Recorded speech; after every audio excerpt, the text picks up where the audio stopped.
Vážení páni poslanci, páni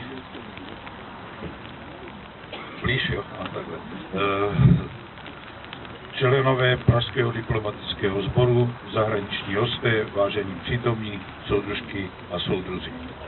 Dovolte, abych vás pozdravil a společně s vámi, abychom se všichni uklonili a uctili památku všech obětí druhé světové války.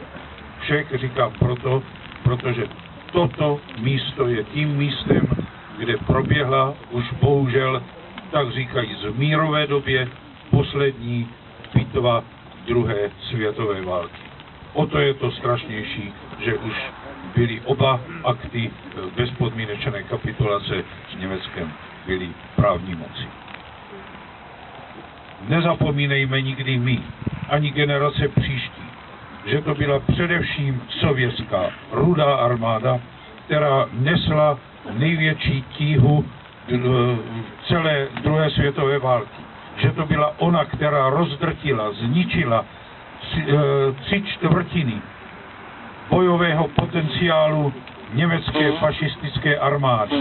Že to byla ona, která přinesla největší oběti na lidských životech.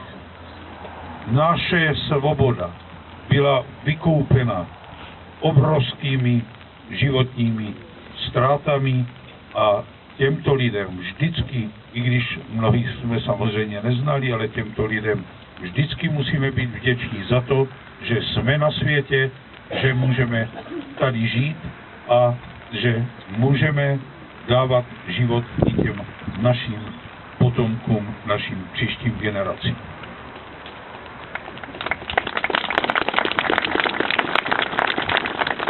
Nezapomínejme také na to, o čem se poměrně málo v historii mluvilo, nebo v minulosti mluvilo, že to byly především slovanské národy, které vynesly na svých ramenou fašismus za bránu Evropy.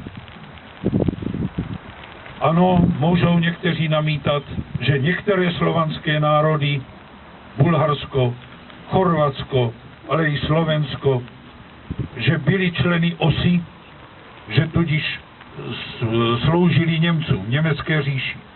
Ano, vždycky se objevil někdo, kdo vrážel klín mezi nás, Slovany, mezi naše bratry. Toto se opakuje i teď. Vidíme, že i dnes někteří jsou v Evropské unii, někteří v ní ještě nejsou a možná ani nebudou, že se vytvořili nové hranice, vízové povinnosti a tak dále, že tedy náš vzájemný styk je komplikovaný.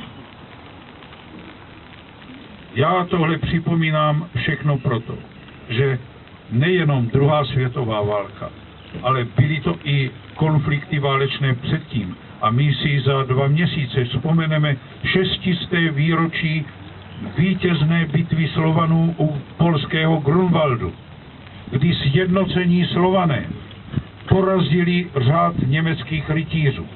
V té jednotě naší je síla. To si uvědomuje celý svět, ale my si to uvědomujeme někdy dost málo. Proto je potřeba udržovat stále kontakty se všemi slovanskými státy, spolupracovat ve všech možných oblastech života. Ta spolupráce je tu nesmírně nutná. Jestliže mluvím o spolupráci, mám tím na mysli slovanskou vzájemnost. Slovanskou vzájemnost je potřeba uplatňovat nejenom v měřítku mezistátní, ale i dnes už uvnitř státu, protože v naší republice žije téměř 500 000 příslušníků slovanských národních menšin. Oni jsou tady mezi námi, v naší delegaci. Přivezli jsme je sebou. Bohužel počasí nám nedovolilo, aby přišli v národních krojích. Oni je mají sebou. Oni je dnes měli na jedné akci, kterou jsme už v Příbrami měli. Bohužel mohli tady být a mohla to být krásná podívaná. Já jsem strašně rád, jsou to děti z ruské školy, z ukrajinské školy, ale i z české školy v národních krojích, které teda jsou tady v civilu a jsou tady mezi námi. Někteří kladli i tyto květiny. Takže Jsem velmi rád, že teda i mladá generace s námi jde a že s námi spolupracuje. Zachovávejme tuto jednotu a věřte, že se nám vyplatí, protože v ní je záruka naší šťastné budoucnosti. Nedejme se nikým rozdělit, tak jak, nebo chtěl bych skončit tím, co bylo heslem druhé světové války. Naše dělo právo je, my победим.